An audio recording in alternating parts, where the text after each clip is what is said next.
Hollywood's push to appeal to younger Asian audiences. Welcome to VOA Asia Weekly. I'm Chris Casquejo in Washington.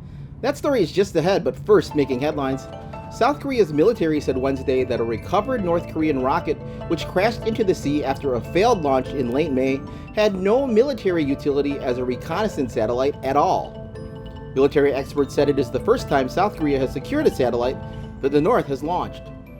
U.S. Treasury Secretary Janet Yellen arrived in Beijing on Thursday for meetings with senior Chinese officials on a broad range of issues, including U.S. concerns about a Chinese counter-espionage law that went into effect on July 1st.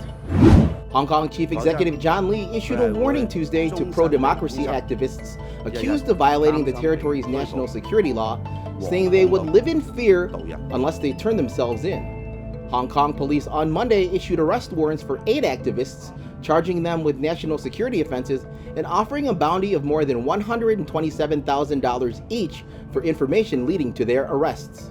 The Taiwanese Army ended its 2-day live fire drills Tuesday, which aimed to test combat readiness and demonstrate the firepower of the armed forces.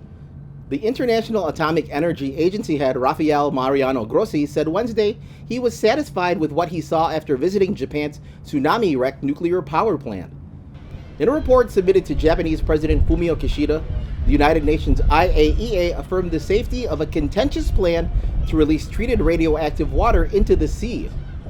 A massive earthquake and tsunami 12 years ago destroyed the Fukushima Daiichi plant's cooling systems, causing 3 reactors to melt and contaminating their cooling water, which has leaked continuously. The water is collected, treated, and stored in about 1,000 tanks, which will reach their capacity in early 2024. We say that there would be, if any, the effects would be negligible. Negligible is practically irrelevant. Grossi was also scheduled to visit South Korea and the Pacific Islands. In recent years, TV shows and movies featuring Asians, including Chinese Americans, have been on the rise. Many of them target younger audiences. VOA's Elizabeth Lee spoke to students at the Taiwanese school summer camp in Washington to get their thoughts on this trend.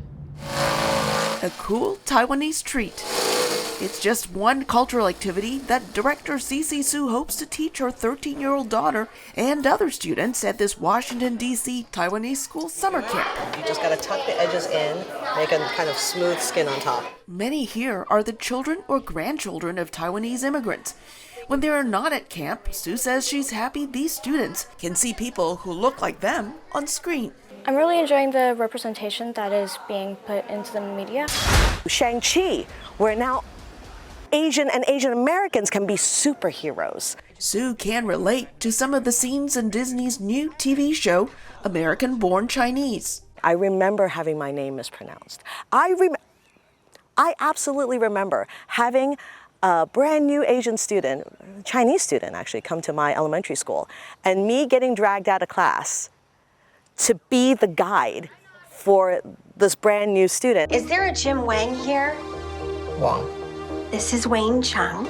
Wei Chen. He's a new student and he's Chinese, like you.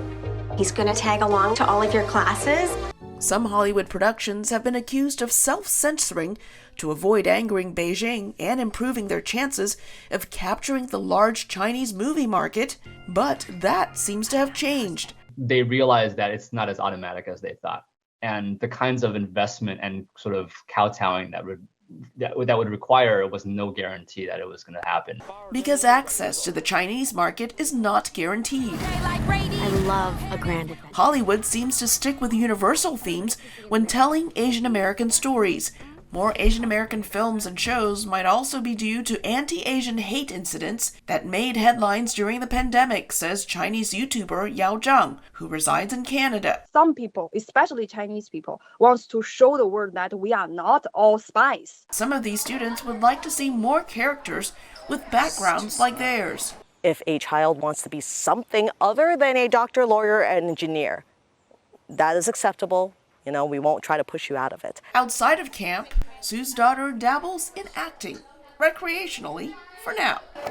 Elizabeth Lee, VOA News, Washington. Visit voanews.com for the most up-to-date stories. Thanks for watching VOA Asia Weekly. I'm Chris Casquejo. See you next time.